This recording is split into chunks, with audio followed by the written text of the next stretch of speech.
But I don't think it's going to end anytime soon because a lot of people are benefiting from it. A lot of people are benefiting from it. There was someone I interviewed. What do you mean by a lot of people are benefiting from it? Do you want to say something about that? Whenever the government brings money for certain things, those things are not done. The money doesn't get to the right places and the right people, especially for weapons, ammunition, feeding. Certain people benefit from it. And also, when some soldiers die in the bush, the families are not aware that the government are supposed to pay them.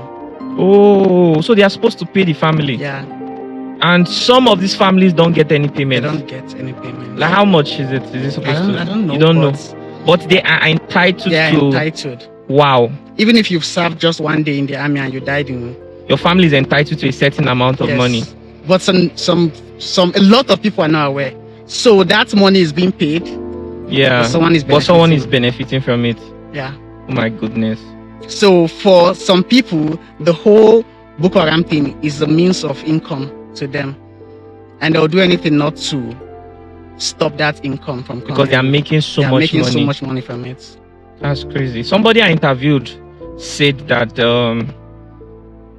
he was adopted by Boko Haram and he noticed that Nigerian Red Cross and some NGOs were involved. They were even supporting these Boko Haram people. They will bring them supplies. So I don't know if that statement is true or false. It's very true. Are you sure? We've known about certain NGOs that they will come to our camp, collect information, go to Boko Haram camp, and give them details. Are you serious? Yeah. Like at some point we had to stop NGOs from coming to the camp. Till date, NGOs don't go to certain places where soldiers are in that Borno state. They were leaking information. The numbers of soldiers, the kind of weapons, everything they see, they get to report back to Boko Haram. Wow, that's crazy. So it's what that person said. He's right. It's true.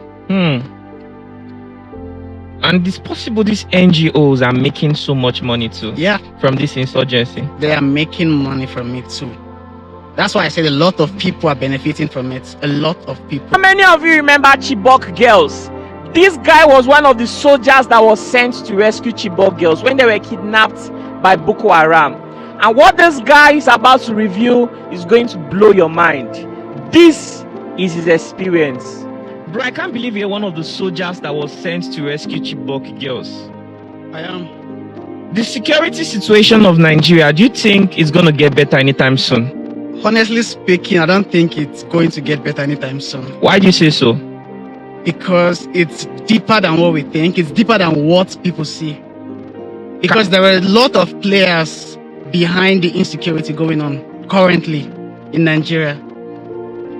People that are supposed to fight the insecurity, they are behind it. Can you tell us some of the things you experience that is making you speak this way? I'll give an example. In Zamfara, we had an intel about a particular guy that manufactures AK-47. So we got the order to go arrest this person.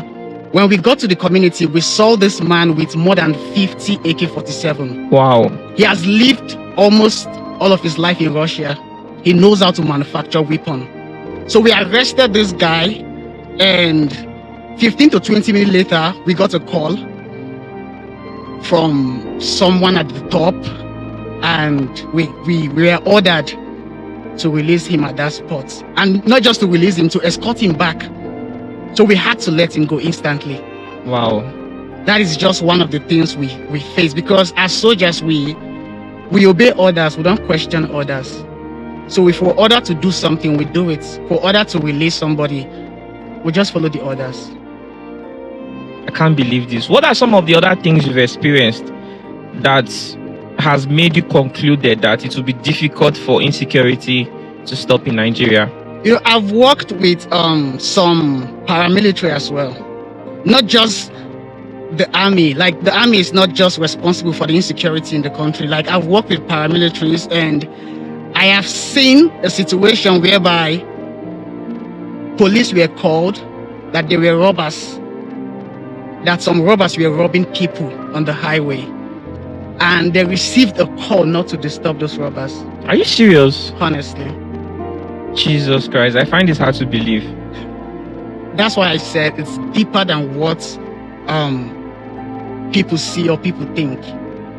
If you're not in it, I just feel like insecurity for now is not going anywhere. And sorry to say, it might be getting worse because nobody is doing anything about it. Kidnappers, they're being paid ransom. Armed robbers, even if they get caught, they'll be released. The system, not just the system, is corrupt. System is corrupt. The system is just so corrupt. Wow, this is really crazy. So tell us about your experience with the Chibok girls. I'll say it's a nightmare because we lost some good people, some good soldiers. When we went to rescue those Chibok girls, this particular place was Damboa. So we went there, and already they knew we were coming.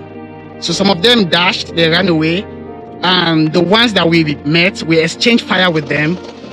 At some point, they tried using the women as cover, As shield. because they know we will not engage.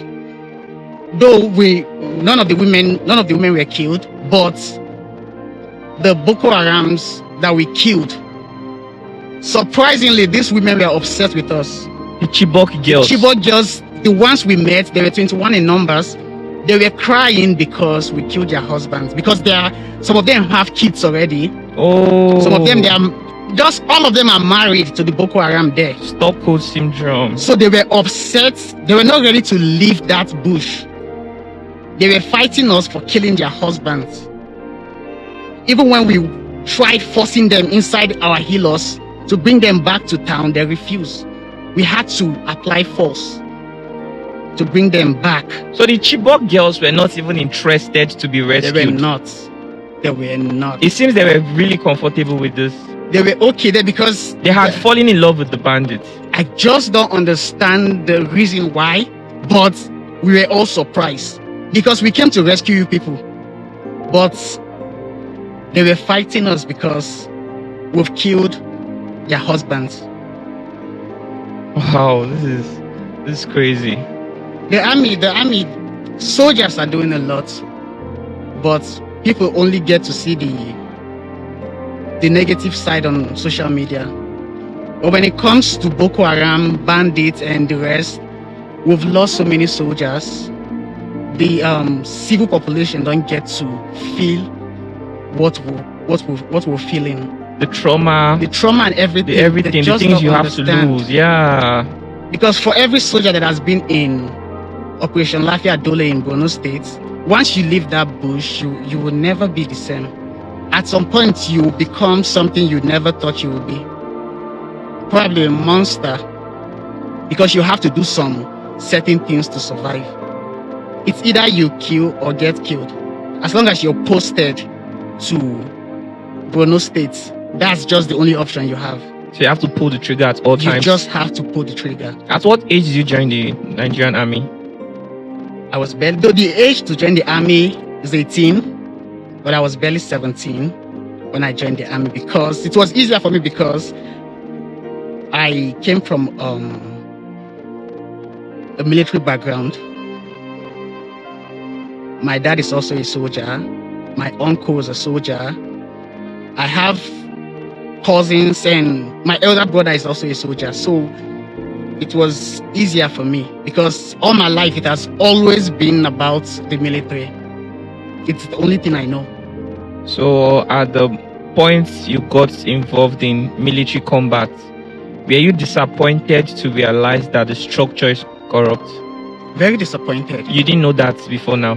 I grew up in the barracks, but I never knew It was deeper it was deeper than what I was seeing until I got into the system and I realized that It's just too much. It's just too much.